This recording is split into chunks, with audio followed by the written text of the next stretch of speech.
Os anos de 2010 a 2015 com certeza foram um dos melhores na história das animações em geral. E se você tá se perguntando por quê, eu te explico. Aqui foram criados vários desenhos que talvez sejam de forma teórica os melhores dos últimos anos. Pois tivemos em 2011, por exemplo, O Incrível Mundo de Gumball, que é simplesmente uma sequência espiritual dos desenhos no sense dos anos 90 e começo dos anos 2000. Já em 2015 a gente teve o incrível O Segredo Além do Jardim, que é simplesmente uma obra de arte por trás de um desenho, que traz várias referências a obras antigas, como o livro chamado A Divina Comédia. Mas isso a gente deixa para um vídeo futuro, um vídeo sobre O Segredo Além do Jardim, que eu creio que vocês vão curtir muito, até porque o vídeo de hoje é sobre uma animação que foi lançada em 2010, a tão famosa animação chamada Hora de Aventura. Se você assistiu esse desenho pelo menos uma vez na vida, eu creio que vocês sabem a bizarrice que esse desenho acaba tendo. Até porque se a gente olhar, basicamente esse desenho nunca foi o mais normal. Logo nas primeiras temporadas, se a gente dá uma olhada, dá pra ver um simples desenho idiota da Cartoon Network,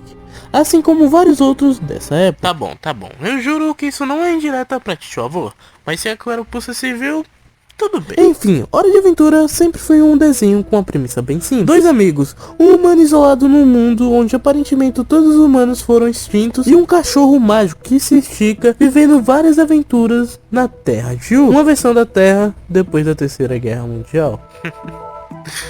Tô zoando. Aqui no mundo de Hora de Aventura aconteceu uma guerra no passado, chamada Guerra dos Cogumelos. Guerra essa foi muito bem introduzida no desenho, principalmente pelo fato de o desenho depois da primeira temporada seguir uma evolução absurda. Uma prova disso pra mim também é um dos melhores personagens desse desenho, que no caso é o Rei Gelado, ou no caso o Simon. E cara, se você não assistiu, eu indico que você assista, mas fora isso, clica aí em pular alguns segundos pra não pegar spoiler. Enfim, o Rei Gelado em Hora de Aventura é meio que introduzido como um sociopata, que muitas vezes chega a prender princesas da Terra de U na sua fortaleza de gelo. Mas você deve estar se perguntando o porquê. E bem, no começo do desenho isso simplesmente não é explicado. Isso nos deixa bem confuso, a ponto de odiar o personagem. Mas olha, você vai se arrepender muito disso lá na frente, porque simplesmente é explicado que o Rei Gelado lá no passado tinha uma relação com a pequena Márcia, ou no caso, a Marceline, e ele meio que sacrificou a sua mente para salvar a Marceline, usando a coroa que lhe dava justamente poderes, e essa aparência bizarra, com pele de Smurf, ou no caso,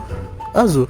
Desculpa pela piada, eu sou horrível nisso. Mas enfim, é explicado que todas as loucuras que o Rei Gelado fez basicamente tem uma explicação. Ele aprisionar as princesas no castelo dele, por exemplo, tá totalmente relacionado ao fato dele se sentir sozinho. E bem, aprisionar pessoas assim não é muito legal. Porém, se a gente considerar que ele virou um louco, é entendível, entre aspas. Outra parada que eu reparei além disso, relacionada ao Rei Gelado, é que Hora de Aventura aborda muito bem o mundo da Terra de U. E a coroa, que é o que deixa o Rei Gelado louco, tem toda uma explicação por trás. No caso, a explicação, falando bem por cima, é porque essa coroa era de um antigo mago elemental, e daí que vem os poderes da coroa. Mas pelo erro de um ajudante desse mago, a coroa vê algo meio que amaldiçoado.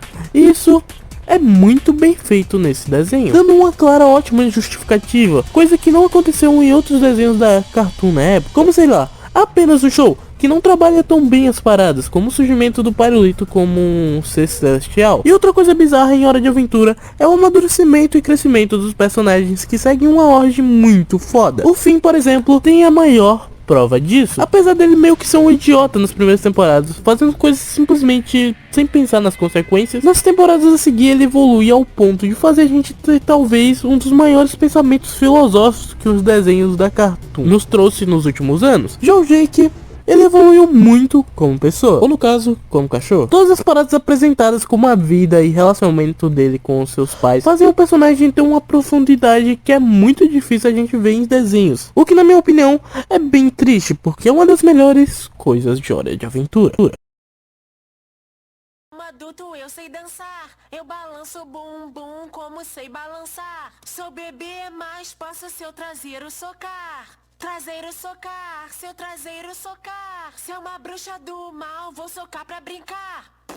Outra parada de Hora de Aventura é que esse desenho não é para criança. Episódios simplesmente bizarros é o que a gente tem mais aqui. Dois que me marcaram, por exemplo, foram os episódios Meninas de Olhos Vazios e Ninguém Pode Te Ouvir. Meninas de Olhos Vazios chega a ser absurdamente bizarro, já que o EP já começa com aquela atmosfera de terror, com o Finn e Jake ouvindo uma rádio que meninas de olhos vazios estão assombrando a Terra de Ju, e quando eles estão voltando pra casa, essas mesmas meninas aparecem e eu sinceramente não vou dar spoiler. Vamos assistir. Mas eu tenho uma certeza, ele com certeza é muito louco, porém é padrão nesse desenho, que fazia loucuras, assim como os outros desenhos da Cartoon na época. Bem, eu espero que vocês tenham curtido o vídeo. Se vocês curtiram, vocês podem ver o vídeo do Cartoonizando, que com certeza serviu de referência em algumas partes desse vídeo. Se você gostou, deixa o like, e sei lá, comenta. Eu balanço bum bum como sei balançar.